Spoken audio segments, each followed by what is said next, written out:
बाल विकास विषय में आज हम स्व एवं समाज सेल्फ एंड सोसाइटी के बारे में जानेंगे। स्व के लिए स्वयं भी कहते हैं, स्व, स्वयं और सेल्फ, इसे अलग ना समझें, एक ही है। व्यक्ति के जीवन में स्वयं का स्थान अत्यंत ही महत्वपूर्ण है। स्वयं का तात्पर्य व्यक्ति का अपने स्वयं के व्यक्तित्व से होता है, यानी स्वयं का जो व्यक्तित्व होता है उसी से स्व का तात्पर्य है। यहाँ प्रत्येक व्यक्ति की स्वयं के प्रति कुछ धारणाएं होती हैं, जैसे मैं लंबा हूँ, मेरा रंग साफ है, मैं बुद्धिमान हूँ। यह सभी बातें ही व्यक्ति की स्वयं के प्रति अभिव्यक्ति बनाती हैं, यानी व्यक्ति जैसा सोचता है अपने बारे में या जो कुछ अपने बारे में धारणाएं बना लेता है, वही क्या है, व्यक्ति की अभिव्यक्ति बन जाती है। इसके बारे में क्रैच एवं क्रैचफील्ड ने एक परिभाषा दी है। क्या है? व्यक्ति जिस रूप में अपने आप को देखता है वही उसका आत्म है। Self is the way is which the individual sees himself. यानी इसे आप इस तरीके से भी समझ सकते हैं कि समाज में जैसे एक पूरे परिवार में 5-6 बच्चे हैं, उनमें से एक बच्चे के लिए सभी लोग कहें ये सीधा है, ये पागल है, ये कुछ नहीं जानता है, तो वो बच्चा अपने बारे में इस तरह की धारणाएं बनाने शुरू कर देता है कि मैं सीधा हूँ, मैं पागल हूँ। तो फिर वह उसकी अभिव्यक्ति भी वैसी हो जाती है, यानी वो कार्य भी फिर इसी प्रकार के करने शुरू कर देता है। इसीलिए समाज जिसे चाहें बना दे और जिसे चाहें बिगाड़ दे। आत्म यानी व्यक्ति की स्वयं की अभिव्यक्तियों के 3 पहलू हैं, और जो व्यक्ति यानी अनुभवात्मक अनुसंधान में आत्म का मूल रूप से उस प्रत्यक्षीकरण से है जो विषय अपने ही संबंध में करता है। मतलब स्वयं का अर्थ है यहाँ उस प्रत्यक्षीकरण या अनुभव से है जो व्यक्ति अपने ही संबंध में करता है, यानी जो प्रत्यक्षीकरण है या अनुभव है वो व्यक्ति अपने ही संबंध में करता है। और कि समाज ने यहाँ पर सेल्फ और सेल्फ कॉन्सेप्ट के पदों का प्रयोग किया है, जो कि अर्थ क्या है इनका समान ही है। व्यक्ति की स्वयं की अभिवृत्तियों के 3 पहलू हैं। वो 3 पहलू कौन कौन से हैं उनके बारे में जान लें। सबसे पहला है ज्ञानात्मक यानी कॉग्निटिव, दूसरा है भावात्मक यानी अफेक्टिव, और तीसरा है व्यवहार परक यानी बिहेवियरल। तो 3 तरीके का व्यक्ति अपने स्वयं की अभिवृत्ति के पहलू हैं। तो पहला है ज्ञानात्मक यानी कॉग्निटिव, इसके बारे में जान लें। कॉग्निटिव एस्पेक्ट्स क्या हैं? यहाँ स्वयं के प्रति अभिवृत्ति के ज्ञानात्मक पहलू का अर्थ आत्म की अंतर वस्तु से है। जैसे यह विचार करना कि मैं अच्छा इंसान हूँ व मैं बुद्धिमान हूँ,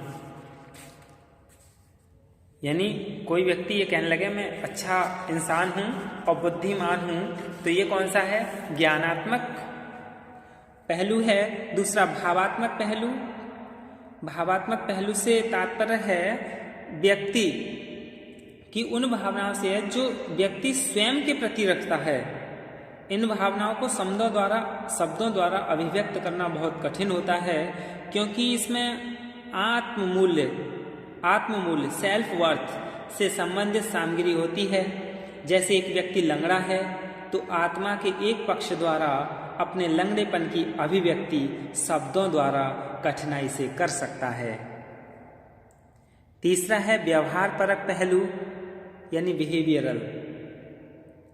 स्वयं के प्रति अभिवृत्ति के व्यवहार परक पहलू का अर्थ स्वयं के प्रति विभिन्न प्रकार से क्रिया करने के तरीके हैं।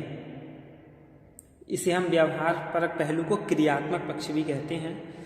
समाज मनोवैज्ञानिकों और समाजशास्त्रियों के अनुसार आत्म जन्मजात न होकर सामाजिक स्थितियों की क्रिया की अर्जित उपज है। यानी आत्म जो है, अहम जो है, वो जन्मजात नहीं है, वो समाज की स्थितियों की क्रिया पर अर्जित होने की उपज है। किम्बल ने भी इसके बारे में कहा है कि देखा गया है कि एक व्यक्ति अपने आप को वैसा ही देखता है जैसा अन्य व्यक्ति उसे समझते या देखते हैं। जैसे अभी कुछ देर पहले बताया था कि यदि किसी के लिए इस तरीके से देखने लगे कि अरे ये तो बहुत तेज तर्रार है या बहुत बदमाश प्रवृत्ति का है या ये बुरा व्यक्ति है, तो वह फिर अपने आप की उसे वैसा ही बनने की कोशिश करता है, अपने आप को वैसा ही देखना शुरू कर देता है। अहम और आत्म में अंतर जान लें, difference between ego and self. वैसे सैरिक महोदय और कैंट्रिल, आइजनैक और इन सभी मनोवैज्ञानिकों के अनुसार आत्म और अहम में कोई अंतर नहीं है। आइजनैक ने बताया कि विवादों और तर्कों को जो दर्शन शास्त्रीय और चेतन मनोवैज्ञानिक हैं उनमें महत्वपूर्ण थे। अहम शब्द के स्थान पर आत्म शब्द का प्रयोग किया जाता है, लेकिन सैमंड के अनुसार अहम और आत्म में क्या है, अंतर है। क्या अंतर है? सैमंड के अनुसार अहम प्रतिक्रियाओं का वह समूह है जिसमें प्रत्यक्षीकरण, चिंतन और स्मरण सम्मिलित हैं। आंतरिक अंतर्नोदों, ड्राइव्स के प्रत्युत्तर में संतुष्टि प्राप्त करने के लिए योजनाओं का विकास और संचालन यही प्रक्रियाएं करता है। यानी इनके द्वारा आत्म और अहम में क्या है, अंतर है। और क्या अंतर बताया? अहम के बारे में क्या बताया कि अहम प्रतिक्रियाओं का वह समूह है जिसमें प्रत्यक्षीकरण, चिंतन और स्मरण ये तीनों चीज क्या है, सम्मिलित हैं। आंतरिक अंतर्नोद यानी जो अंदर से प्रेरणा उत्पन्न होती है उसे अंतर्नोद कहते हैं, कि प्रत्युत्तर में संतुष्टि प्राप्त करने के लिए योजनाओं का विकास और संचालन की क्या है, प्रक्रियाएं करता है। Ego as a group of process, namely perceiving, thinking and remembering, which are responsible for developing and executing a plan of action for attaining satisfaction in response to inner drives। दूसरा अहम के बारे में तो इन्होंने बता दिया। फिर आत्म के बारे में क्या बताया कि आत्म का अर्थ है कि व्यक्ति स्वयं के प्रति किस प्रकार प्रतिक्रिया करता है। वहां तो क्या है कि वह प्रत्यक्षीकरण, चिंतन और स्मरण ये सब चीज उसमें सम्मिलित है, और आंतरिक अंतर्नोदों के प्रत्युत्तर में संतुष्टि प्राप्त करने की योजनाओं का विकास और संचालन करता है अहम। और आत्म क्या करता है? व्यक्ति स्वयं के प्रति किस प्रकार प्रतिक्रिया करता है। Self is the way in which the individual reacts to himself. तो इन्होंने अहम और आत्म में अंतर बताया। आत्म के 4 पहलू हैं। वो 4 पहलू कौन से हैं आत्म के? सबसे पहला है व्यक्ति स्वयं का प्रत्यक्षीकरण किस प्रकार करता है। How a person perceives himself, यानी व्यक्ति स्वयं का प्रत्यक्षीकरण किस प्रकार करता है, अपने आप को किस बारे में, किस तरीके से देखता है, वो क्या है, प्रत्यक्षीकरण करना है। दूसरा पहलू है वह स्वयं का मूल्यांकन किस प्रकार करता है। हाउ ही वैल्यूज हिमसेल्फ, यानी ये आत्म के 4 पहलू हैं। दूसरा पहलू क्या है, वह अपना मूल्यांकन किस तरीके से करता है, किस प्रकार से कर रहा है। तीसरा पहलू, वह अपने संबंध में चिंतन कैसे करता है, वह अपने बारे में किस तरीके से सोचता है। How he thinks of himself. चौथा है वह विभिन्न क्रियाओं द्वारा स्वयं की रक्षा कैसे करता है। वह अपनी जो तरह तरह की क्रियाएं हैं इनके द्वारा स्वयं की रक्षा कैसे करता है।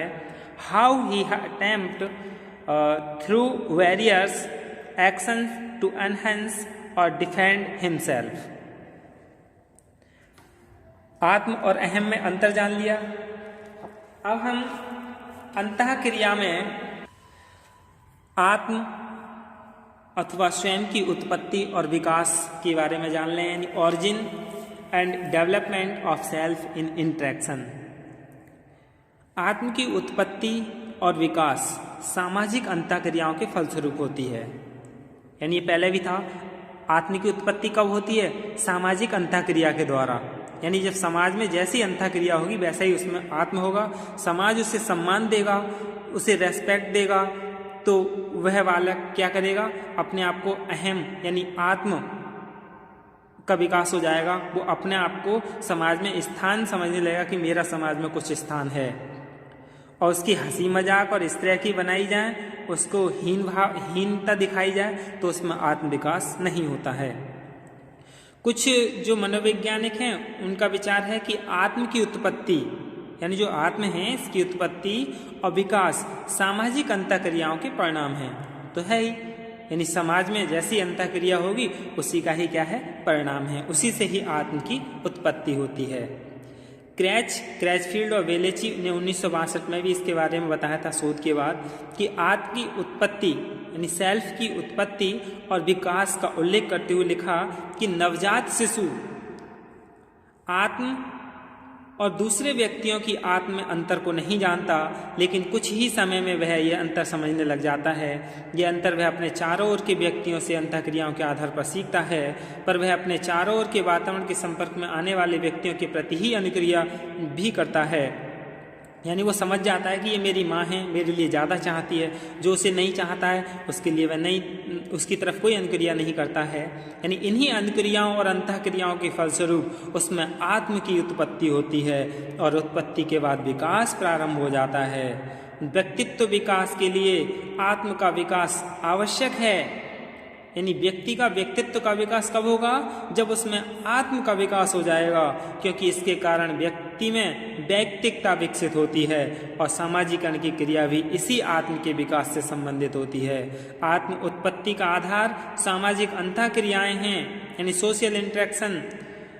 आत्म की उत्पत्ति सामाजिक अंतःक्रिया के क्षेत्र में होती है। It is with in the field of the social act that the self arisen. अब आप समझ गए होंगे आत्म व्यक्ति के अंदर होना जरूरी है, क्योंकि आत्म का विकास, आत्म की उत्पत्ति के बाद ही व्यक्ति में विकास होता है। और आत्म कहाँ उत्पन्न होता है? सामाजिक अंतःक्रियाओं से आत्म का विकास होता है। धन्यवाद।